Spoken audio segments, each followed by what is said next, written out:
Hey guys, John and Jackie from OpenLove101.com. Welcome to our show. Hey. And in this episode, we're going to talk. We have a series of questions from our viewers that have to do with meeting people in the lifestyle, events, clubs, different questions related to that. And so, if you will, Courtney. All right. So we have a question from one of our Open Love 101 Plus members. And they ask, while there are plenty of nice people to meet, how do we meet and attract the more elite and attractive fit crowd?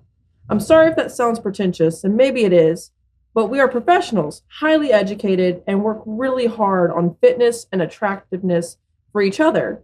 It's hard to just justify playing down. You know, we debated answering this, but it's a question we get pretty often.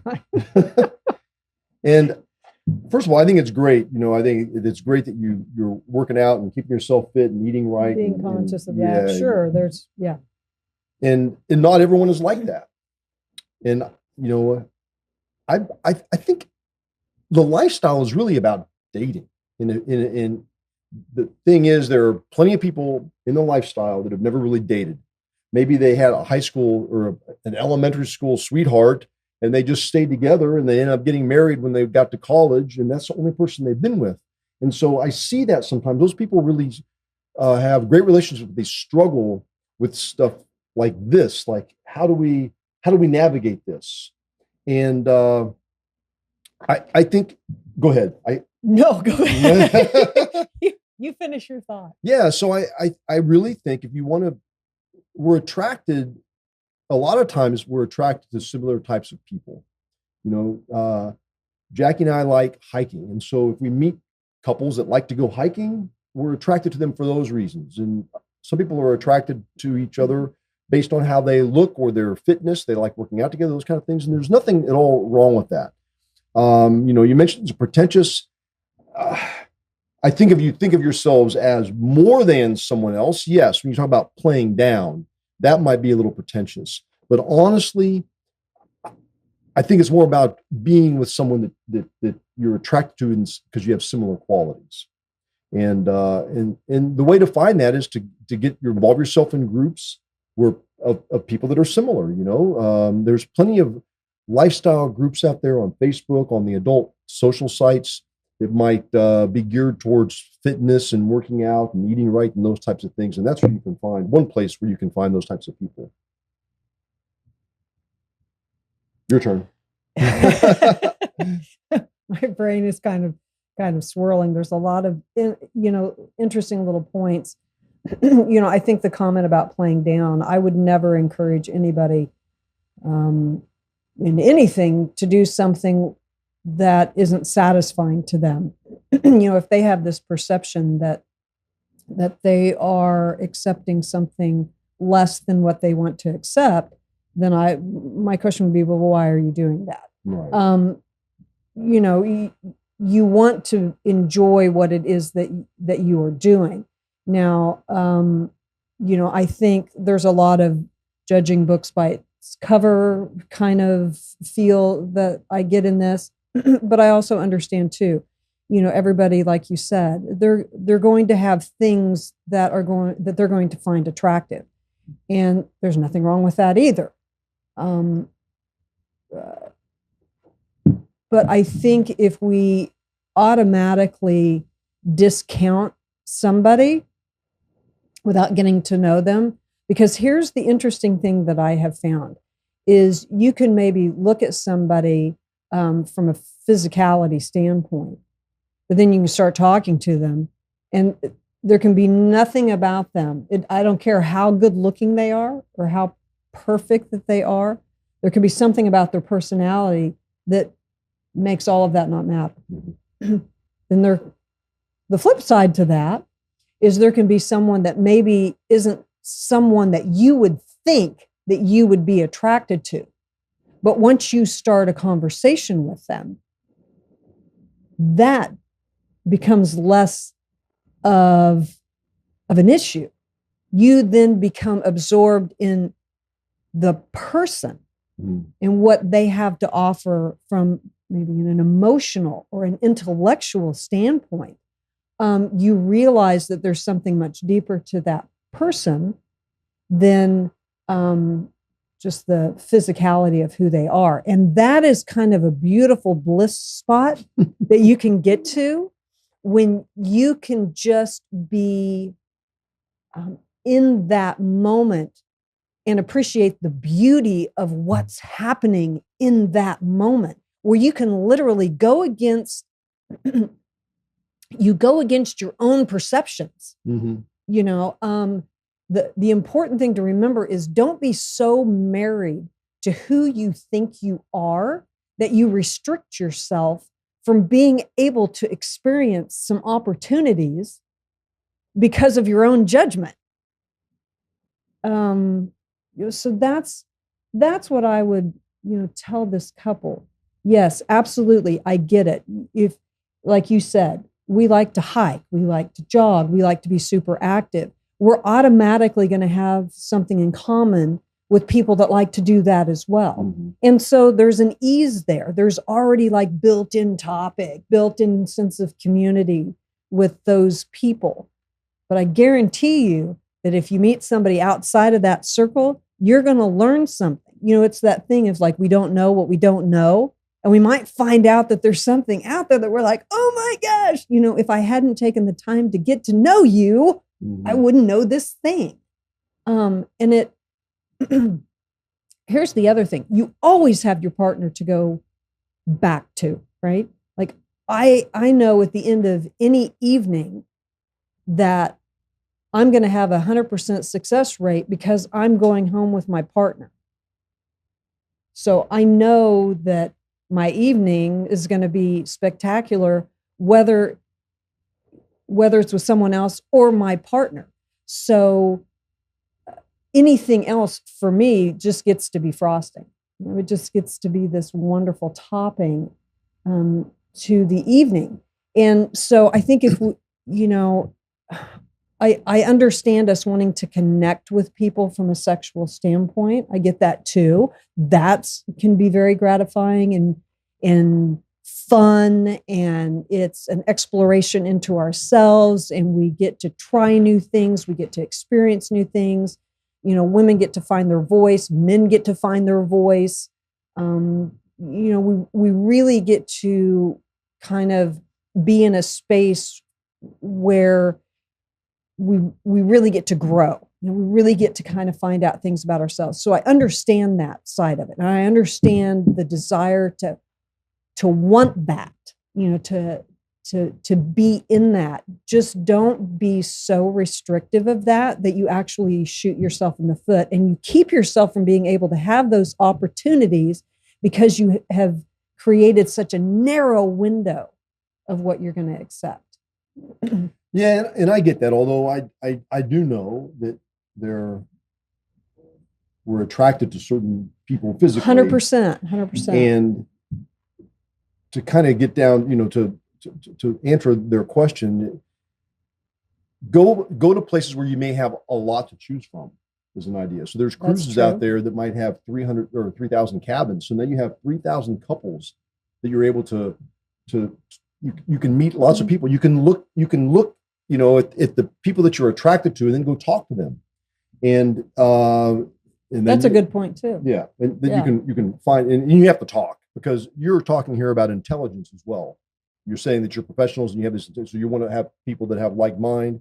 Just because they're good looking or that they have your body type that you're attracted to doesn't mean they're going to have the intellect that you're looking for either. So it really becomes a numbers game. So going on, a larger event, a cruise that has people from all walks of life, all shapes and sizes, and there's just a lot to choose from there. The other thing is, just as I said, just because you're attracted to them doesn't mean, they have the same, the body style you're looking for, the fitness that you're looking for. It doesn't mean they're going to be good in bed.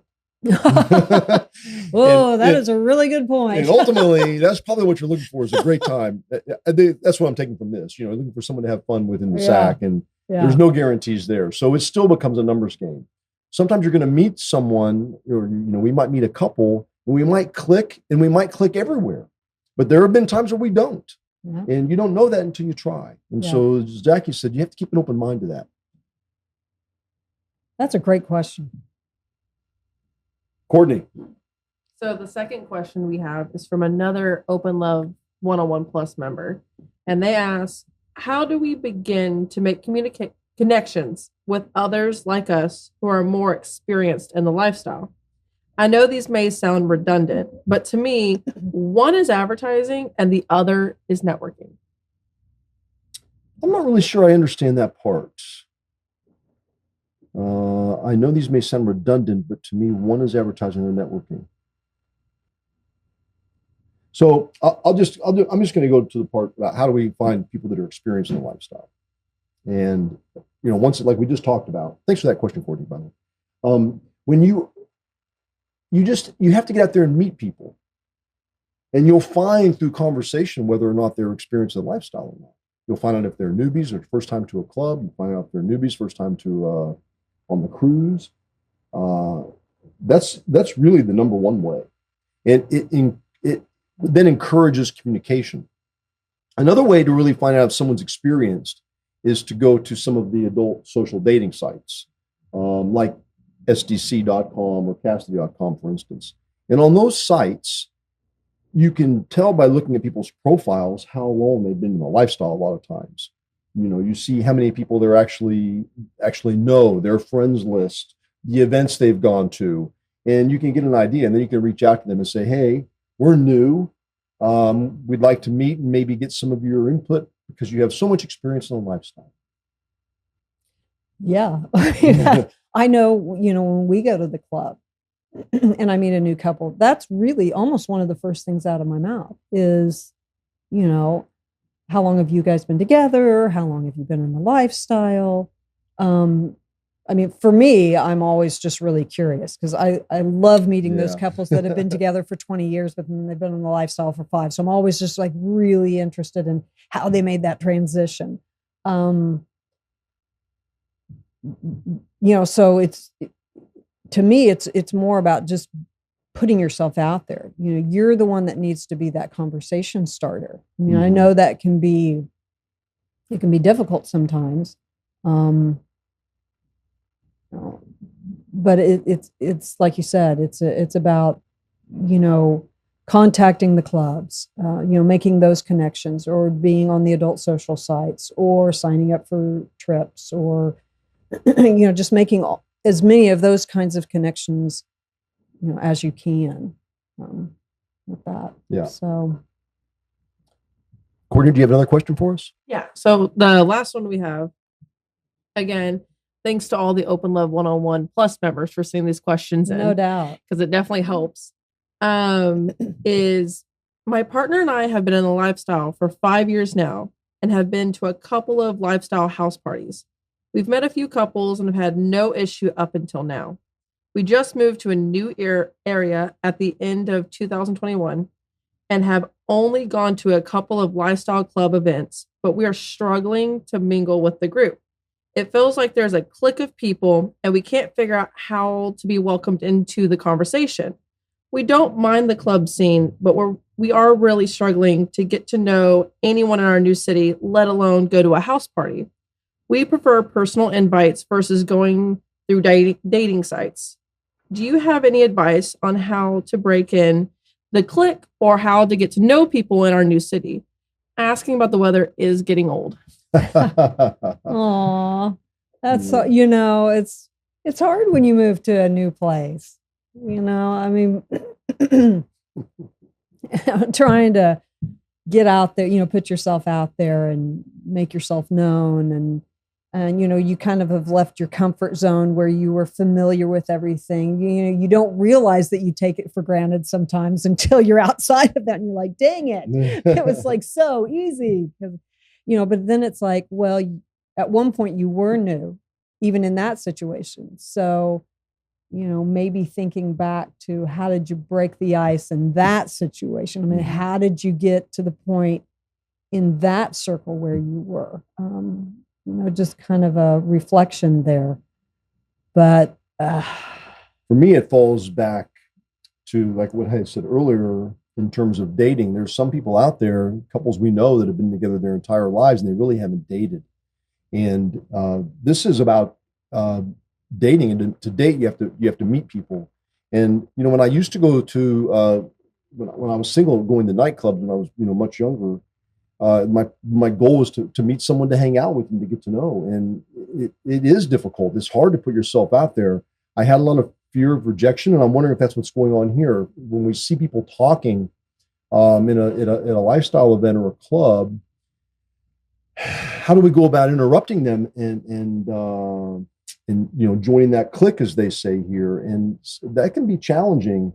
If we're afraid of them like turning their backs to us or not letting us, talk. But I don't know any other way except by trying. I mean, you really have to put yourself out. The more you put yourself out there, the better chances you're going to meet someone you guys get along with.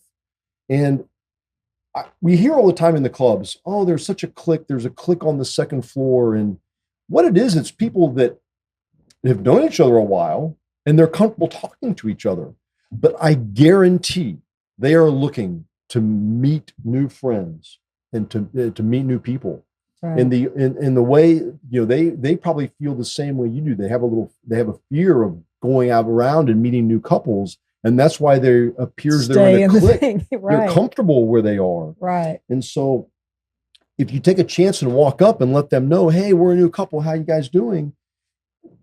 I'm going to say that, probably 9 times out of 10, you're going to be welcomed, because it's not truly a clique.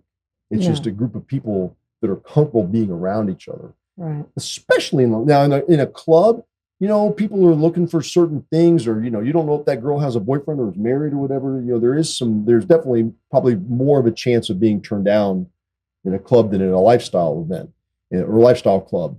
I'm talking about when I was single, going to just a regular nightclub. And, but at a lifestyle club, people are looking to meet other people. That's their goal there. That's the reason they're there. Well, right. And you can take, if you go to a club, you can take advantage of the staff, right? You can ask them, would you mind introducing us to some couples? They're going to know the people that are regular. They're going to know the people that are wanting to meet other couples. And, you think about it, like when you have your core group of friends, how many stories they know about you. Like, you don't get to tell those stories anymore because everybody's always heard them 97,000 times, so even though you're looking at something that looks cliquish, that's going to be another reason why these people are going to be willing and ready to have you within that. Because, oh my gosh, there's somebody I get to tell this great story about myself too, or some kind of interaction, or, what they've learned. You can be inquisitive, go in with kind of a reporter kind of mentality, learn from other people. Here's the thing. Most people don't have a problem talking about themselves or what they enjoy or what they like or what they've learned or what their partner's like or where they've gone, what other places they've traveled to.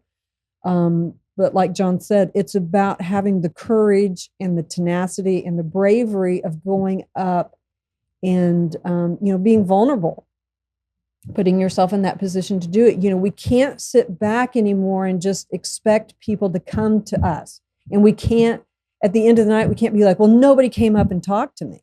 Well, if you want to meet people, sorry, but you have to take 100% responsibility for making that happen.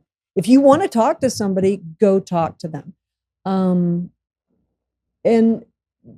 have an interest in who these people are. I've had a lot of people come up and talk to me in the club, and some of those conversations are great. And some of those conversations, can turn me off because I feel like that person doesn't really care who I am. They're just trying to make it to home base. Mm-hmm. So it can be about what's our intent when we're coming in here. Are we just trying to meet people so we can go to the back and have sex? Or are we trying to meet people so that we can, maybe have some friendships and go to dinner and have them over for a barbecue? And then maybe it'll, lead to that. So maybe it's about sitting down with your partner and really talking about what that game plan is. I mean, what page are we on when we get to these places? And there are going to be people at the clubs or the event that are there just for that purpose. Just for that purpose. They just want to meet someone, go to the bedroom, have sex, and be done, never talk to them again.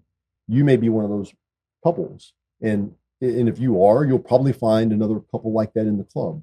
But you might have to talk to a few couples before you get to that point. Right. So you have to be willing to do that. Yeah. Does that answer everything? I think it does. Yeah, that's it. Yay. Those are all really, really great questions. And I think what I love about these, when we have these podcasts, is that these are true questions. This is what's floating out there. Mm-hmm. This is what people want the answer to. And, they're honest questions. This is what people are really struggling with. We want to do this thing, but we're not quite sure how to get to the next step. And, there's validity in what it is that they're wanting to know. And I just love that we can maybe offer a few tips and tidbits on how they can maybe get to the next phase or feel a little more confident about what they have to offer and who they are, singularly and as a couple. I do have one more thing to say. All of these three questions, really, they all deal with meeting other people. They do. And I was in the club the other day, and it was early in the night. There were 20 couples.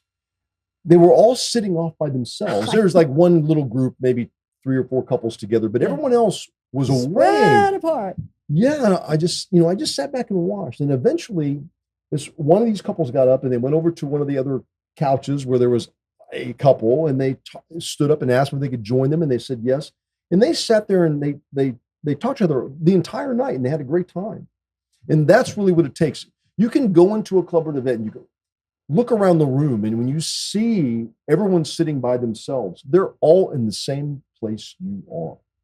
They're all sitting there thinking the same thing. How do we meet other couples? And it takes one of those couples to break the ice. So why not let it be you? Right. Thanks for joining our show today. Be sure and sign up for our email list at openlove101.com, and we'll send you a weekly email about what we have up and coming blogs, videos, et cetera, et cetera. And join Open Love 101 Plus, just like these couples did, and you can get your questions answered. Yes, for sure. And we do more things with Open Love 101 Plus besides that as well. So we've got some webinars that are coming up and some great interviews that you might be able to see there. So thanks for joining us. See ya. Great job, Jackie. And if you like that video, please click the button below. Subscribe to our YouTube channel. We'll give you plenty of more. Plenty of more? Kidding me?